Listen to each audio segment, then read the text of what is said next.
Joining me now, Mike Davis. He's the founder and president of the Article 3 Project, which defends constitutionalist judges and the rule of law. Also with us, Dave Ehrenberg. He's the state attorney for Palm Beach County, Florida, where Mar-a-Lago is located. They are normally with us on Trump indictment days. That's become a thing. It's like a pattern, a regular appearance schedule for them. But today they are here for a couple of there's a bunch of legal stories to get to. We'll get to Trump, but I want to start with Hunter Biden. Guys, thank you so much for being here. Appreciate it. So let me start with you, Mike. The DOJ, the Trump or the Biden defenders are out there kind of saying, see, this is fair. It's a fair DOJ because they've brought 3 felony counts against Hunter Biden. He got a gun while he was an active addict, and he lied about it on the application. That amounts to basically 3 felony charges. They're saying he could spend between 10 and 25 years in prison.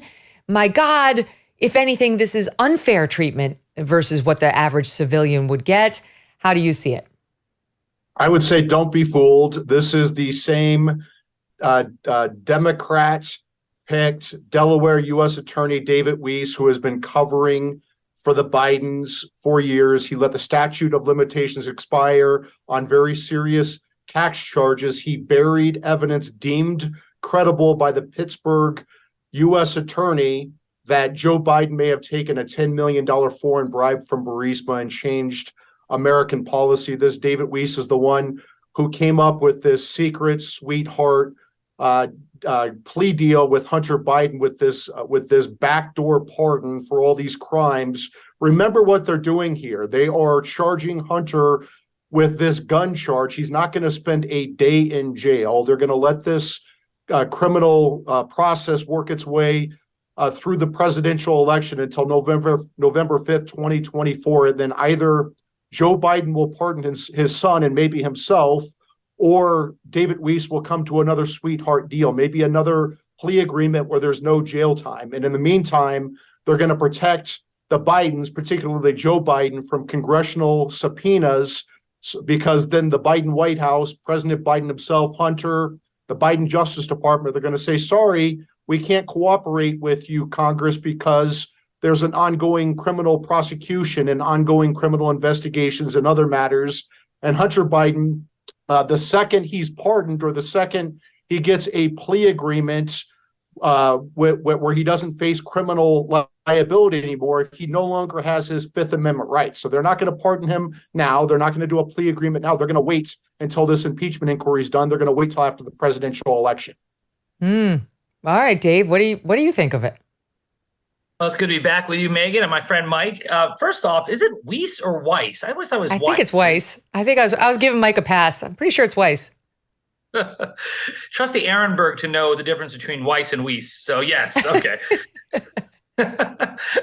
I do agree with Mike that I do not believe that Hunter Biden will spend a day in jail. I agree with him on that. And it is ironic because I think this prosecution was motivated in part by the DOJ trying to show that, look, we're even-handed. This is not a weaponized DOJ. Look, we're even going after the former vice president, current president's son. But in trying to make everyone happy, they made no one happy. The left is infuriated because this gun charge is rarely invoked, especially when the gun is not used for another crime. And then the right, which thinks that Hunter Biden is the head of some international criminal conspiracy, is thinking this is small potatoes. So they've made no one happy here. I would say this about the weaponization thing. I think when you add this to the fact that John Durham stayed on and was allowed to file his charges, the fact that the DOJ didn't file charges against Matt Gaetz, who is a big MAGA guy, the fact that DOJ Merrick Garland took the side of Donald Trump over E. Jean Carroll for a long time, and now you have this, I do think there's a very compelling argument that there is no weaponization of the DOJ, but of course, that's something that's going to live on in the right-wing ecosphere. Can you just expand on what you just said about E. Jean Carroll? That's the woman who accused Trump of rape in the Bergdorf-Goodman changing room. Sure. The Department of Justice had a policy that they were going to defend Donald Trump against E. Jean Carroll because Donald Trump was president. And since, even though this didn't happen while he was president, the defamation occurred. His defamation occurred while he was president. And so the DOJ took the policy that they were going to pay for the legal expenses of Donald Trump against E. Jean Carroll. And when Merrick Garland took over, he continued that policy. He said, yes, we will continue to defend Donald Trump. Only much later did they change their policy. But for a lot of us, it was like, wow, how can you say they're weaponizing the DOJ when they're backing Donald Trump over E. Jean Carroll? Can I just ask you a follow up on that? Do you know, I know this was a story, but it's, many moons ago, whether they did the same for Clinton when he was the sitting president and got accused by Paula Jones, the thing that got him on all the trouble for lying under oath? Did the DOJ defend him in that? Was that the DOJ's lawyers? I don't remember it's a long time ago. I don't remember what happened there. But I can tell you when it comes to this case, Donald Trump's defamation occurred, alleged defamation. Well, it was proven to be defamatory. It occurred while he was president, but it didn't involve his presidential duties. It involved statements he made before he was president. So I don't know. That's a good question about Clinton and DOJ. But to me, I thought it was the wrong move by DOJ to defend someone who was making statements based on something that had nothing to do with his presidency. Right, outside the scope of his duties. I don't know, Mike, there's a lot of evidence. I mean, Dave's making the sort of more liberal case for why the DOJ is fair and balanced. There's a lot on the other side of that ledger, however, like indicting a former president twice on charges that none of us can totally understand, other than the obstruction case, like that I get. And we could go down the list. I mean, is there any merit to what Dave's saying in terms of they didn't go after Matt Gaetz and they did go after Hunter and they defended him on E. Jean Carroll and so on? This is the most politicized and weaponized Justice Department that I've ever seen, even more so than the Obama Justice Department. Remember, they are indicting a former president and a leading presidential candidate for the first time in American history on a bogus legal theory. Jack Smith's legal theory on January 6th is bogus. It is not a crime to object to a presidential election. It is specifically allowed by the Electoral Count Act of 1887. It is not a crime to twist arms politically. That is allowed by the First Amendment. If it were a crime to object to presidential elections, Democrats would be in jail for objecting to Republican wins in 1968, 2004, 2016. If politicians can go to jail for being jerks, just about every politician in Washington, besides my former boss, Chuck Grassley, the nicest man on the planet, would be in prison. This is definitely a politicized and weaponized justice system. Just look at what they're doing. They're going after President Trump. They're going after President Trump's top aides, disregarding 250 years of executive privilege going back to George Washington. They're going after January 6th protesters, these goofballs who got out of control on January 6th at a lawful protest permitted by the National Park Service and turned into a riot. Yeah, you should charge the people who trespass. Yeah, you should charge the people who were violent, but to charge them with insurrection? How many insurrectionists get to the Senate floor of a nation's capital and walk through velvet ropes and follow police direction and take selfies and don't burn down the damn place? And look what they did to Kavanaugh, right? That's one of the things that's been coming to mind. What they did to Brett Kavanaugh on Capitol Hill looked a lot like that, minus the violence, it's important to say.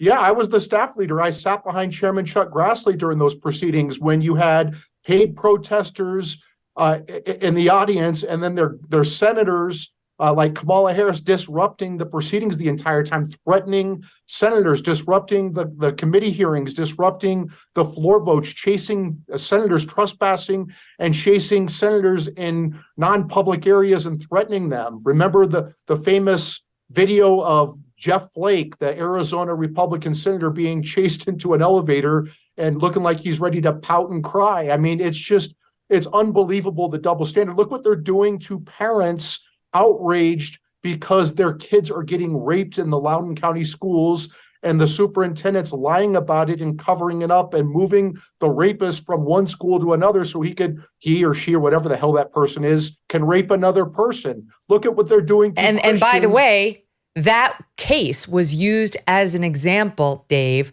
by Merrick Garland in his DOJ memo about why these parents were potentially domestic terrorists. That memo that's case closed as far as I'm concerned in terms of their bias and the fact that they've been politicized. But I'll give you the chance to respond. Well, Megyn, do they really call the parents domestic terrorists? I read that memo. I didn't see the direct phrase. I thought that it was a lot more nuanced than that. Did he really call them domestic terrorists? Yeah, and we'll pull it up. They likened the parents to domestic terrorists. Yes. All right. Well, I'd love to see it because I thought I read the memo and I read it a different way. But yes, please pull it up. One thing that I want to say about the charges against Hunter Biden, just to go back to the charges, is that the statute under which they're proceeding, this gun law, is about to be thrown out as unconstitutional. It was thrown out by the Fifth Circuit, an appellate court, as unconstitutional. And so it's hanging on by a thread. And I think that's the best defense there for the defense, saying, hey, this thing isn't even a legitimate statute. And then you have the lying on the forms. Those two charges will go away if the underlying statute goes away, because the lying would be immaterial if there is no underlying statute. So this is not a great case. And there's a thinking that if I don't disagree with you. It's not a great case. That's why people are mad on the right. The great case was the tax evasion and the underlying corruption and possibly Foreign Agent Registration Act. Just before we go to break, my crack team, New York Times, 1994. The Justice Department today threw its weight behind President Clinton's claim that the sexual harassment suit he is facing from a former Arkansas clerical worker should be put off until he leaves office. They did defend him on this. In a brief to be filed with a federal court in Little Rock, the Justice Department will argue that the president is immune from civil suit while he's in office. To allow the sexual harassment suit to go forward, the DOJ argued could irreparably interfere with the president's performance of his official duties. The 25-page legal argument from the Department of Justice was obtained from the lawyers of Paula Jones. So Megyn, they were involved in that case as well. I knew it. I remembered it. The little brain, the little hamster sometimes runs on the wheel. Nice and fast for a Friday. Mike and Dave, stay with us. We'll get into impeachment and Trump next. In a startling description, the UN food chief warned the world with the words, knocking on famine's door. He called what we're facing a perfect storm of a perfect storm. And he's not alone. Barron's published that a food shortage could be coming even in the U.S.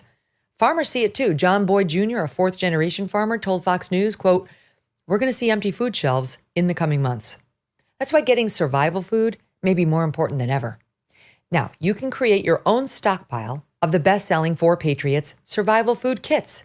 It's not ordinary food. We're talking good for 25 years, super survival food, hand-packed in a family-owned facility in the USA, and giving jobs to over 200 Americans. They have different delicious breakfast, lunches, dinners, and you can make these meals in less than 20 minutes. Just add boiling water, simmer, and serve.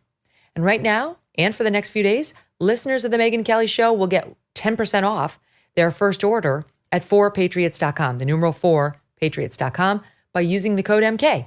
Go to 4patriots.com, use the code MK to start your stockpile today. All right, guys, so I want to talk to you about the Trump interview on Wednesday. We aired it yesterday, Thursday. And the media went nuts with it. I mean, it was actually very interesting to see what different people did with it. You know, there was kind of something in there for everyone. Core MAGA loved certain parts.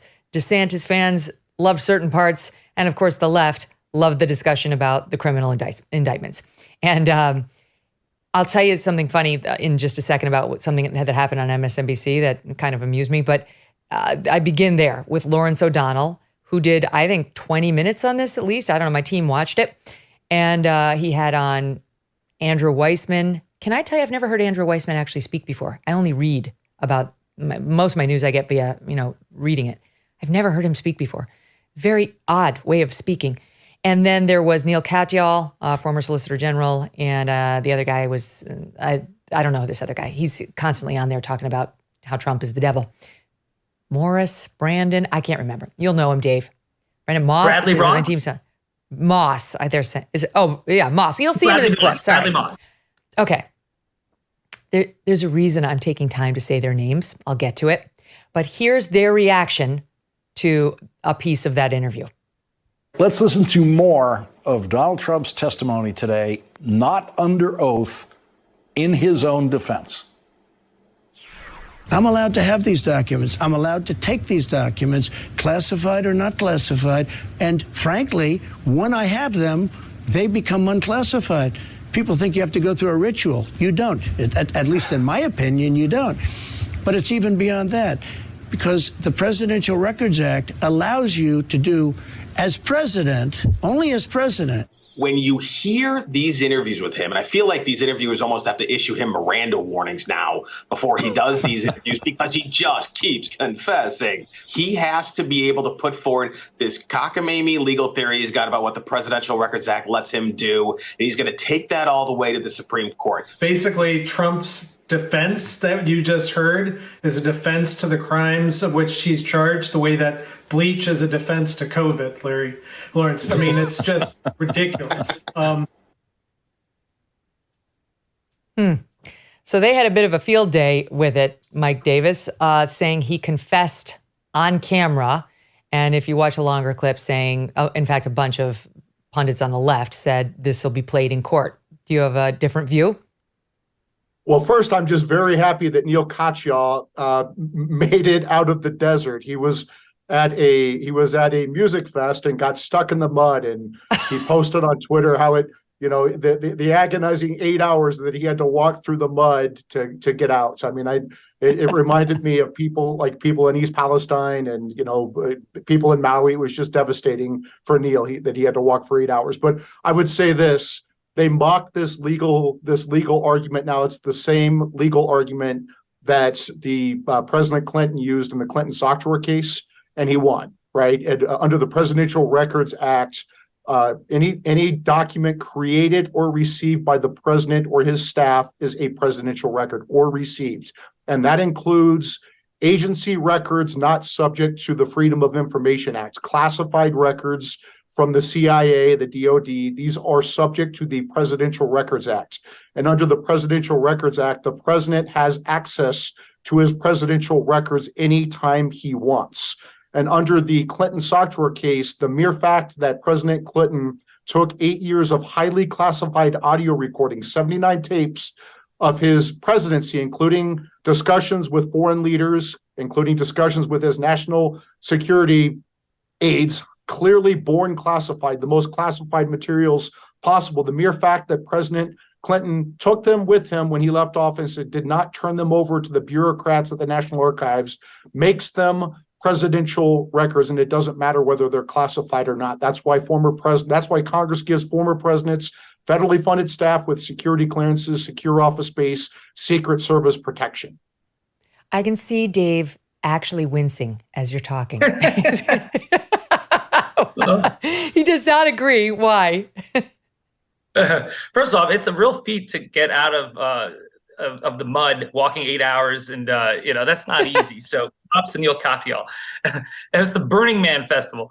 Number one, Megyn, before I forget, just one thing. When you said in the previous segment, you said the Department of Justice defended Clinton when he was president. Correct. They did it while he was president. The difference is that Merrick Garland was defending Donald Trump after he was president, after he was no longer president.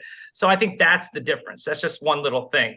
Okay. And if I can go back to what my friend Mike was saying, you asked the right question. It was an excellent interview all around, and you asked the right question because when former President Trump was saying that the Presidential Records Act essentially gives him immunity here, you said, but you had a subpoena and then you didn't comply with it. So it's still obstruction. The obstruction is obstruction. It doesn't matter that you were president. If you refuse to turn over documents in response to a subpoena, that's a crime. Willful retention of documents is a crime under the Espionage Act. So I think what the former president is doing is talking about something that he's allowed to do, access the documents under the Presidential Records Act.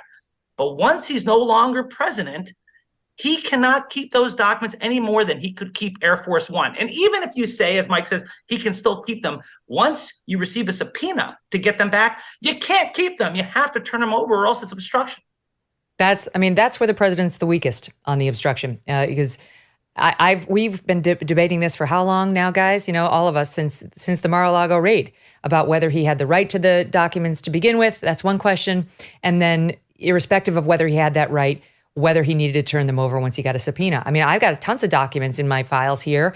I have an unquestioned right to all of them. But if somebody serves me a subpoena, if the Fed served me a subpoena to turn them over, I have to. The question of ownership is now irrelevant. It's irrelevant. It's not about ownership. It's about, is it responsive to the subpoena or isn't it? A judge has to issue the subpoena. This is the full power of the court saying, turn it over. and I have to. And then we'll argue about what the other issues are. But that's the problem for him, Mike, is that the allegations are that when faced with that subpoena, whether he had the rights to the documents or not, he didn't comply. He kept the documents. That's why the feds found, they only made an issue out of 30 of them, but some 100 documents that still had the markings classified on them when they raided Mar-a-Lago. I would say there is no criminal component to the Presidential Records Act, right? And so what was the criminal predicate for this subpoena, right? And that's the issue is if it's okay, but if there isn't one, so yes, so take it, let's say for argument's sake, there wasn't one, that they failed to state a crime that would have justified that subpoena. What does that do? What does that mean? Well, I mean, it means the subpoena is not lawful. And so that the issue is if you're issuing an unlawful subpoena because there's not a criminal predicate, how can you obstruct justice for an unlawful subpoena? There's a 2019 memo from the Office of Legal Counsel that is binding on the executive branch. It is the Office of Legal Counsel is the general counsel for the executive branch. And this was during the Mueller probe. And essentially, this OLC memo says you can't obstruct justice into investigations of non-crimes, with very few exceptions.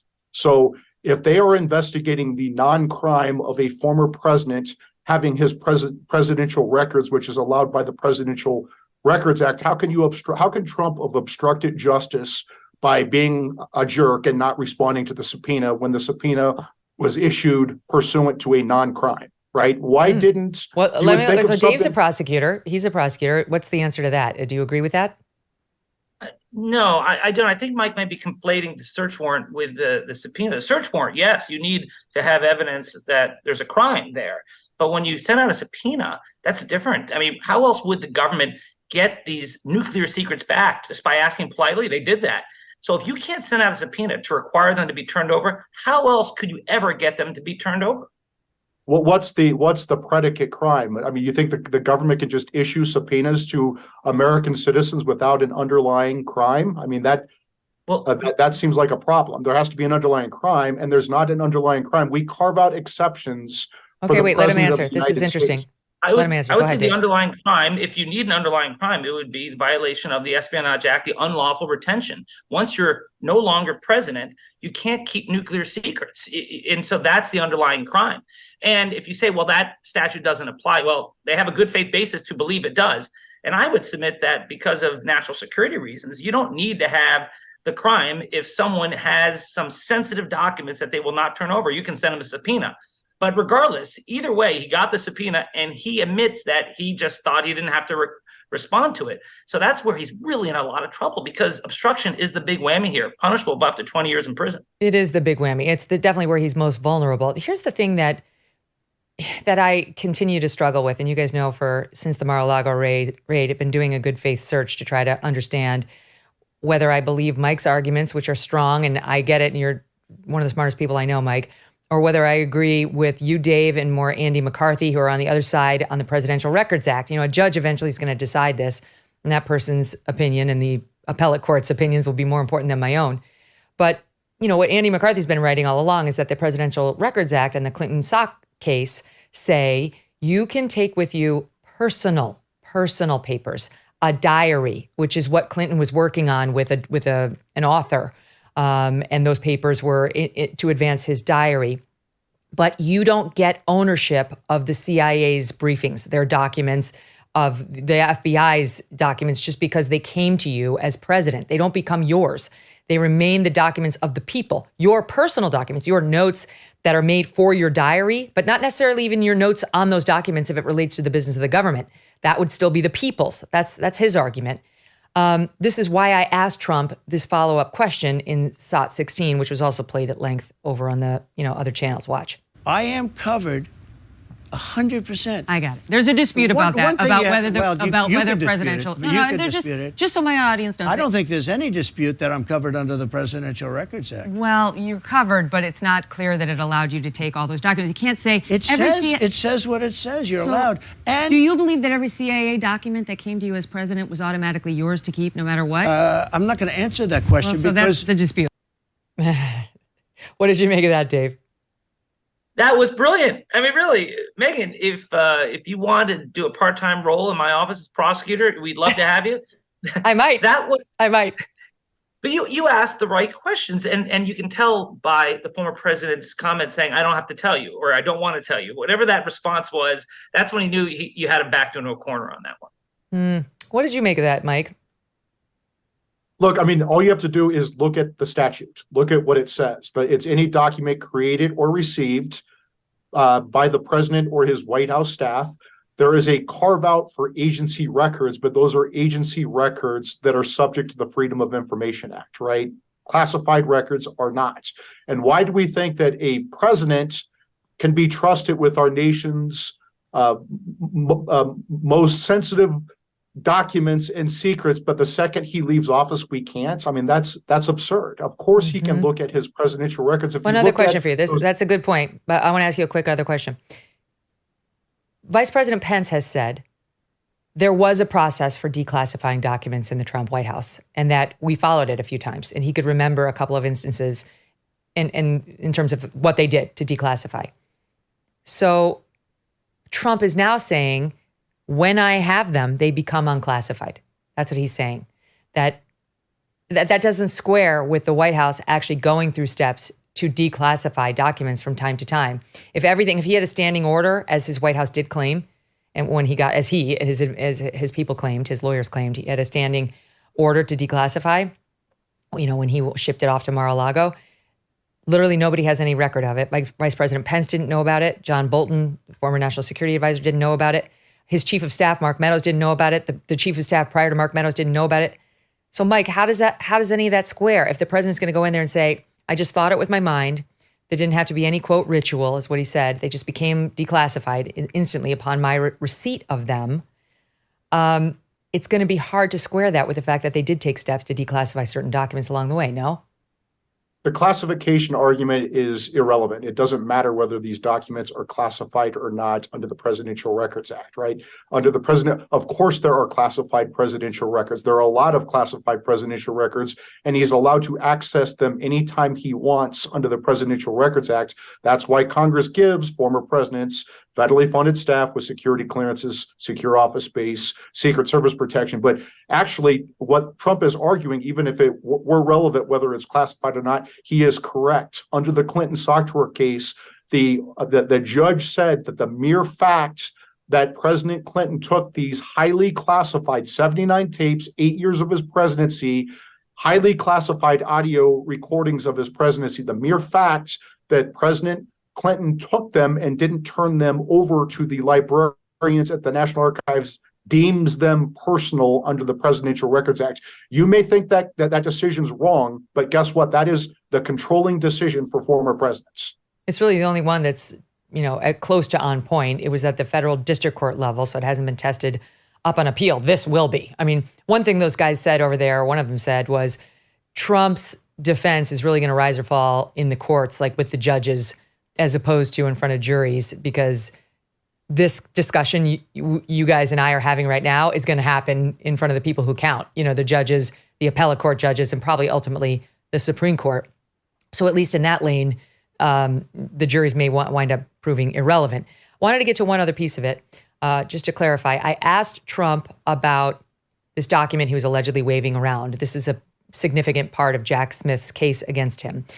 He said that Trump had an Iran attack plan that was drafted by Mark Milley to attack Iran, and that he was waving it around people at Bedminster like, ha, ha, ha, look at this. I wasn't the warmonger. Mark Milley was the warmonger. He's in the paper saying, I wanted war. Look what this lunatic sent to me. He wanted to attack Iran, and here's the document showing it. It's classified. I could have declassified it as president, but now I can't. Well, Jack Smith's made a big deal out of it. We've heard the tape. There was a tape that mysteriously got leaked to CNN. Gee, wonder how that happened from this impartial DOJ. Anyway, we heard it. So I asked him about it, and he kind of tried to wiggle on what he told Bret Baier, which was, there was no document. I had newspapers, I had magazine articles, but there was no document. First, I'll show you the exchange I had with Trump on it yesterday. We've all now heard the audio tape of you, post-presidency, showing third parties some sort of document that you're describing as secret. Allegedly, it was a Department of Defense Mark Milley plan to attack Iran. Now, this was at a meeting right here at Bedminster, where we are now. You later told Bret Baier in an interview that you had no document that day, only newspapers and magazines.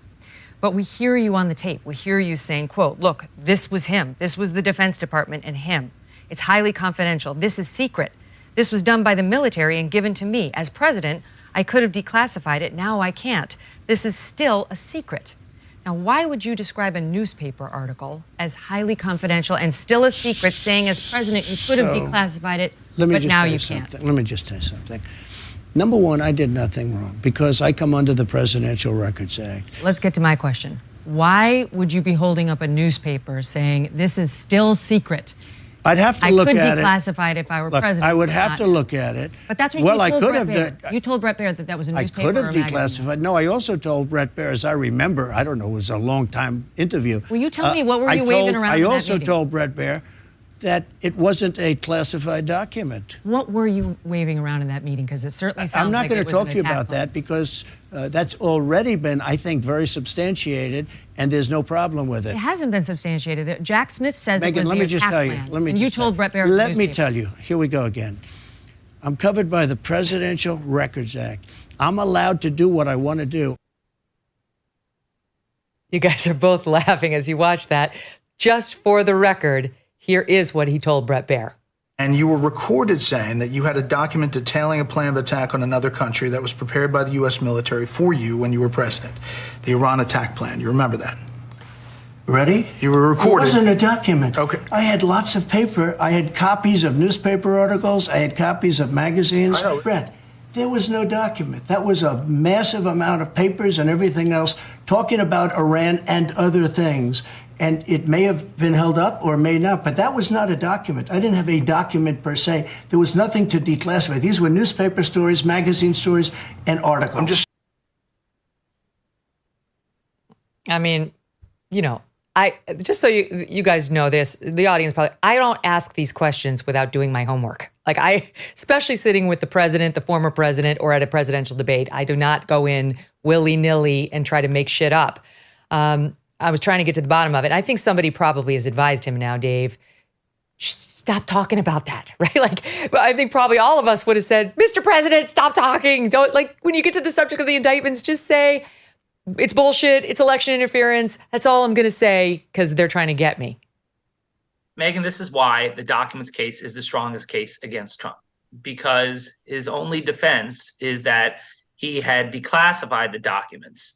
But when he is on that recording saying, I can't show you this because I didn't declassify it, I need to declassify it, that ends that defense. And it really doesn't matter what he's waving. He could be waving his golf scores. It doesn't matter because it shows what he knew about the declassification process and that he had not completed it. Interesting. Go ahead, Mike.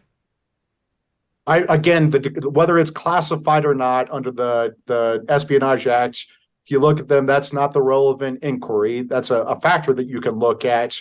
But think about this. Let's say at the worst case scenario that President Trump actually had Milley's war plan, which do they have the documents? I don't know if they even have those documents. Seems like they do. The amended, the superseding indictment suggested that they did find it. And just FYI, Mark Meadows, his former chief of staff, had his book, and the ghostwriter's first draft said he saw it. The ghostwriter saw the document at Mar-a-Lago in Bedminster, in Trump's office. Then they removed that. And Mark Milley said he took it out because he just couldn't believe it. But now he sees it differently and he does believe it. Sorry, go ahead. Meadows. What I would say is that he's having an off-the-record discussion with a reporter and he's flipping a document in front of the reporter. Did he give the document to the reporter and let the reporter read the document, or did he flip it in front of the reporter, right? And so that's a key thing that you have to look at, and that's something that will have to be figured out at trial. If he's flipping a document in front of a reporter and the reporter can't read the document, how is he revealing national security secrets to a document? It looks like he's showing off a trophy, a prize. Megyn, can I add something to that? He's not being charged with dissemination. He's being charged under the Espionage Act with unlawful retention. So whether he showed it to the reporter or not, he's not being charged with the dissemination of that document. The power of that recording is, as I was saying, is the fact that he knows the declassification process and he knows he didn't do it.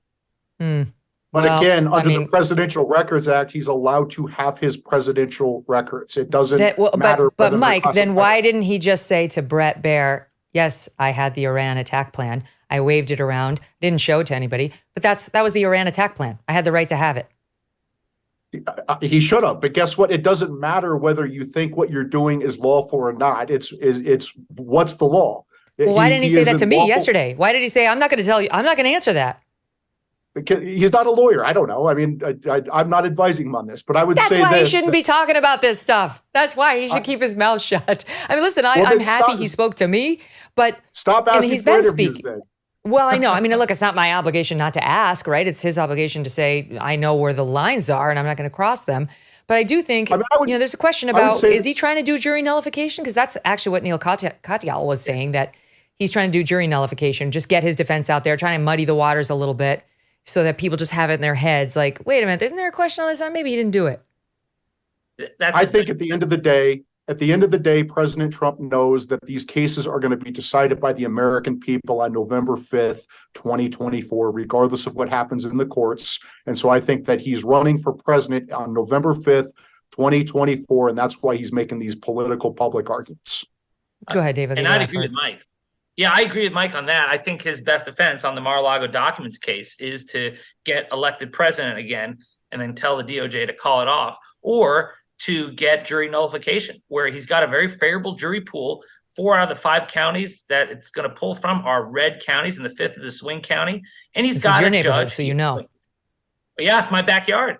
And the judge, their Judge Cannon, although she gave a ruling favorable to Jack Smith just yesterday or 2 days ago, but she has given the former president a lot of favorable rulings up to this point. So I think he thinks he's got a favorable judge, favorable jury pool, and if he can push this out as far as possible, he'll get away with it. All right, now here's what I wanted to say about the Lawrence O'Donnell segment. So they went on. It might have gone on longer than 20 minutes. I have no idea. I don't have the stomach to watch that. But went on and on and on. They played so many clips from the interview. You know what never came out of Lawrence O'Donnell's mouth? My name. Thanks to the Megyn Kelly show. In a Megyn Kelly interview, Megyn Kelly show aired this today. You can use my clips. We put them out to everybody. We didn't say don't touch our clips. We said you can use them. Fucking credit the show, right? They put it, sorry. I try not to swear in front of you guys. But they put it in a chyron, and that was it. He never said it, which is what reminded me of this Muhammad Ali clip. Why don't you call me my name, man?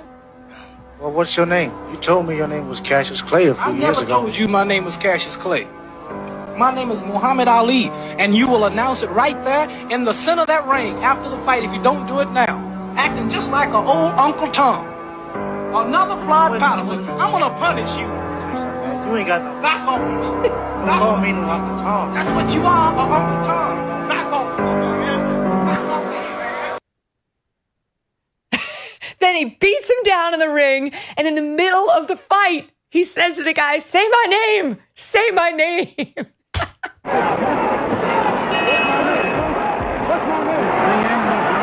Rude. It was rude. That's all I'm going to say. I won't make you comment on Lawrence O'Donnell. See, it doesn't hurt if you say it. Lawrence O'Donnell, it's fine. They can handle the saying of the name of somebody who they might not like. Quick update before we go. Timeline of the Garland exchange and domestic terrorists. First, the National School Boards Association sent a letter to the Biden White House suggesting, quote, the threats and acts of violence at school board meetings might be, quote, domestic terrorism. Then Garland responded by directing his agency to review strategies to address the harassment and the threat. FBI's counterterrorism division, then created a, quote, threat tag based on Garland's memo. Then the National School Boards Association later admitted there was no justification for some of the language in that letter. In a Senate hearing, Merrick Garland hit back and said the language in that letter was not contained in his memo, but he said he has no plans to rescind his memorandum and said the School Board Association's concerns were justified. Senator Grassley then said to Merrick Garland, the last thing the Justice Department and the FBI need is a very vague memo to unleash their power, especially when they've shown zero interest in holding their own accountable. So interesting. You guys are great. Thanks for being here. Thank you. Mohammed Megyn just took down Dave there. That was great. Took down David. No, don't screw up my future role as a junior prosecutor, Mike. Come on, stop that. That's true. Right. That's true. Never mind. Mike, good to be with you. And thank you, Megyn Kelly. Thank you. Great to see you, Dave Ehrenberg. You too, Mike Davis. To be continued. Have a great week.